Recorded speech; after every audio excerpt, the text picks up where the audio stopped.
Oscar Wilde once said, a veces podemos pasar los años sin vivir en lo absoluto. Repentemente, todo se concentra en un solo instante. Oscar Wilde once said, oftentimes we could live for years without living in the absolute. And suddenly, everything comes together in a single moment. And that's how I feel tonight. What an honor.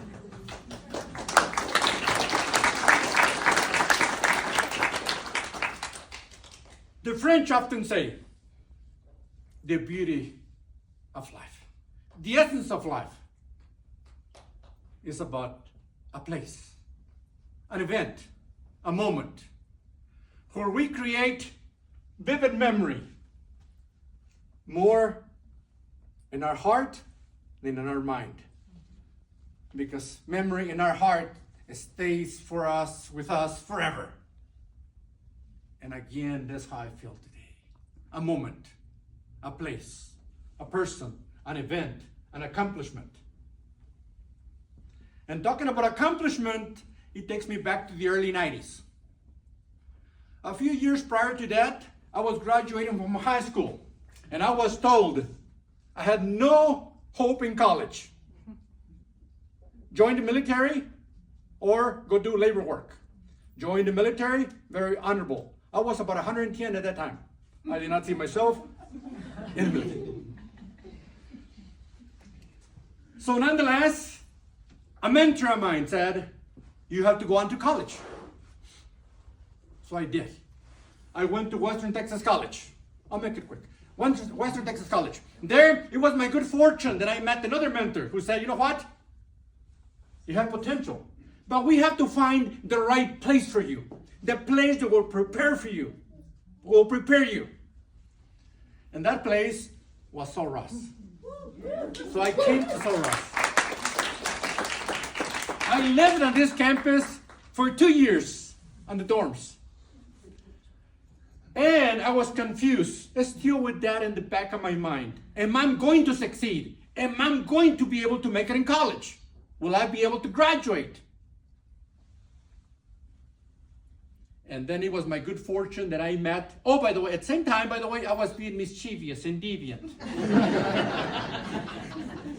The laws were not as they are today. Things have changed. And I remember making my own mistakes. And then it was my good fortune that I ran into Dr. Case. And Dr. Case said, come and let me save you. Come into my office. And from that point on, every time I got in trouble, I used to run to the And since then, Dr. Case not only became a professor, a mentor, a friend, he has become a father to me to this day. I just talked to him last night. Unfortunately, he could not make it today. He has become a grandfather to my daughter, Valentina, and to my son, Emiliano. But something else happened. I was about to graduate from Soros State University with a bachelor's degree. And I had just been offered a job as a DPS officer. A great job. However, I was not fully convinced that I wanted to be a DPS officer. Again, about 110. I said, maybe this is not for me. I wanted to continue, but I was not sure if I would succeed in college. At that time, it was also my good fortune that Dr. Tego, rest in peace, was passing through here as a visiting scholar. And I took a number of classes with him. I used to follow him like a little puppy. And he used to take me down the hill to drink coffee every time. Again, I got in trouble. Let me talk to you, not as your professor now. I'll give you some additional advice. So I was confused. What should I do? Poverty. Should I go on and get a job? Or should I continue? And still in the back of my mind, I was not sure if I was going to succeed. So I went to Dr. Tego. And I said, Dr. Tego, here's the situation. Whatever you advise, that's what I will do. If you said, join DPS to become a state trooper, I will do that. If you said, go to graduate college, I will do that. I was sitting in front of Dr. Ortego. He grabbed a piece of paper and he drew a line right in the middle of the line, right in front of me. He said, "What do you want to be? What do you want to do in your life? You want to be a doctor? You want to be a lawyer? You want to be an engineer?" Right there on that paper, fill in the blank, and go do it. I turned around and wept in silence in his office. Changed my life. Everything started right here at Sul Ross State University. And I went out. He goes, "Not only are you going to go on and get the master's, leave the area." So I went to New Mexico State to get a master's. Something similar happened. You have to continue. Go get a doctorate, but now you got to leave this part of the country. So I went to Western Michigan University to get the PhD. I was only in my late 20s when I graduated from the PhD. So I was about to get a job at the University of Wisconsin-Milwaukee, which is a publish or perish. And most faculty do not make it after the second year. So the university had a concern. 2 questions. The first one was, does Martin has the emotional stability, the emotional and psychological stability to sustain the academic rigor of this university? They called my major professor, Dr. Carlson, over the phone. She said, yes. The second question, does Martin has the intellect to sustain the academic rigors of writing and publishing at this university?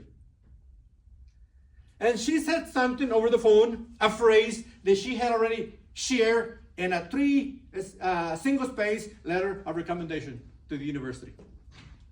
She said, now Dr. Urbina is on his way to become one of America's most prolific writers. When my mentor at the University of Wisconsin-Milwaukee shared that with me over beer, once again, I turned around and wept in silence. She changed my life.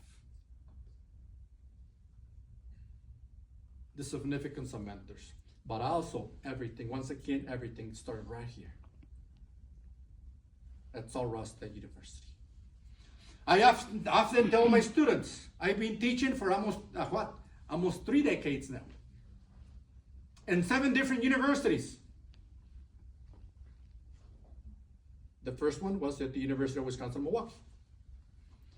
And then I came to Sul Ross when the opportunity came up. I remember a friend of mine, when I was sharing the story, you want to take a $30,000 pay cut. And I said, are you nuts? Have you lost your mind? I said, this is where I want to be. At Sul Ross State University. Because for me, after almost 2 decades, it's not about money. It's about making a difference. It's about changing lives. And to this day, as I tell my student, a class, a lecture, an article, a publication, a book that in some way does not change life has no value.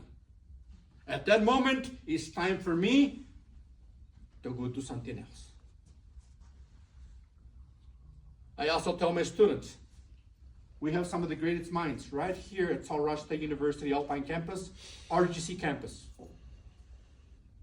We have students, I have students that I can take them against any student in any major university because I've been there.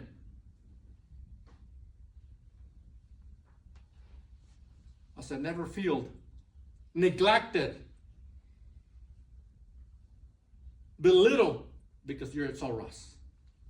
We have great educators, great faculty, great staff, great administrators. I've been very close to Sul Ross since I left here in the early 90s. And as our president was saying here a few minutes ago, things are getting even better, in my estimation,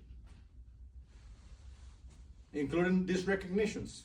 They just started with our provost and our president. And I want to mention it publicly, and it will be out there also as well, disseminated.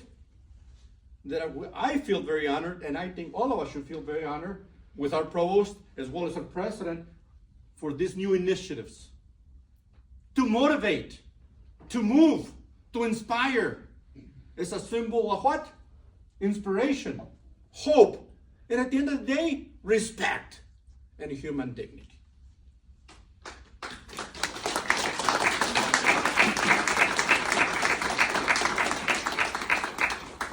So with this award, I make a full circle. What a joy. Glory of life, glory of eternity. To have this fortune of being here today. Celebrating. Thank you, Provost. Thank you, President. Thank you. And one last one. Thank you for the committee, who takes a lot of work. Me, who review multiple documents over the year, I'm sensitive to the fact that it's very time consuming. It can be very tedious. Sometimes we're reviewing these documents during what? During our lunchtime, during our break, sometimes late at night, sometimes Saturday night with a glass of wine, sometimes Sunday morning with our coffee, sometimes in our travels. So thank you. Thank you for the level of acknowledgement. Thank you for the level of respect. Thank you for the loyalty. And thank you for all of you for the level of love that several of you in here, and I would say in a sense, as a community, as a family, you have had for me, for my son, Emiliano, Valentina, and my spouse. Thank you so much.